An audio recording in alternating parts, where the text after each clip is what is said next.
In the beginning, we talked about very modest management system standards, commonly known as Mother Standard, ISO 9001, 2015.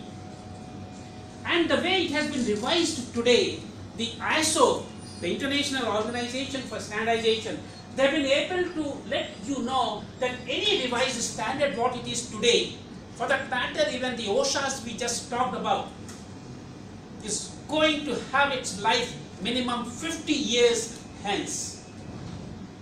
The likelihood of changes in this standard are very, very little, barring of course certain amendments, barring of course certain revisions, and those amendments and revisions definitely have to be taken care of by virtue of the output what the performer is going to declare once the job is done.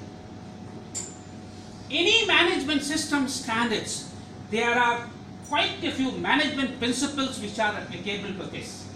Incidentally, these management principles we did not talk when we talked about the existing standard, that is the OSHA's 18001. But all the management principles in the style of commonly known as, there are 8 management principles. First, any organization going for a system certification has to take care that what is the customer focus. You being an organization, you should always know who your customer is and how can you meet the needs and expectations of the customers who are going to be with you as a customer, and you have to satisfy them as far as their needs and satisfaction is concerned. Number 2 principle happens to be leadership. Every organization has to have a leader to see that the existing systems within the organization is really taken care of and the output you really get as it has been desired by your customer.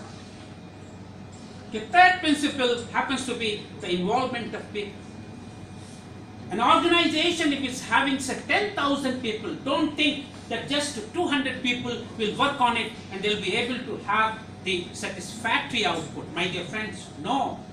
If there are 10,000 people, even the 10,000th person's contribution is also to be taken into consideration. The fourth principle is process approach. Every activity is a process, and every process demands a good resources and inputs. Carry out the process and you'll have the desired output. And once you have the desired output, you have to assess, have you been able to satisfy your customers? Because what is the output? Output is the desire of the customer for whom you performers are working. The fifth principle is systems approach towards management. You have a system. Please do not deviate from the system. The only thing what you can do, definitely you can make efforts to improve the system. Once you have improved the system, you will definitely be able to demonstrate, yes, your output, your quantum of output, your quality of output, it is enhanced. The sixth principle is continual improvement. You have to demonstrate, my dear friends, what you are today. Demonstrate that you are going to be better tomorrow. What you were 6 months back, can you demonstrate that you are better than what you were 6 months back? Once you have been able to do it, you have achieved the objectives. The continual improvement, that's what that lady was asking me, that how can we do it? If we have been able to reduce the risk today by say 5%, make efforts to reduce it by 10% a year hence. Demonstrate it, and it's only your customers will be happy, your bosses will be happy, the certification body will also be happy. The seventh management principle happens to be the factual approach towards decision making.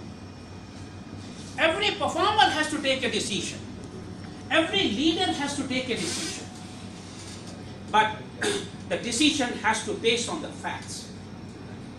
You just cannot take a decision of your own. You just cannot take a decision to satisfy the person sitting across the table. Certainly not.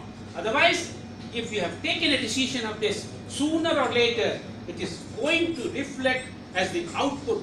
It may be bad output for the organization. So, once you have taken a decision on the basis of the facts, you can defend yourself. And the last management principle, but the very important management principle, is mutually beneficial supplier relationship. Every activity needs resources. Every activity needs input. Every organization has to have a supplier.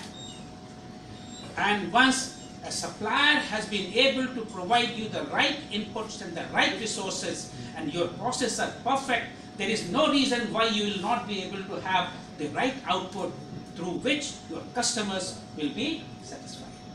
Thank you all very much.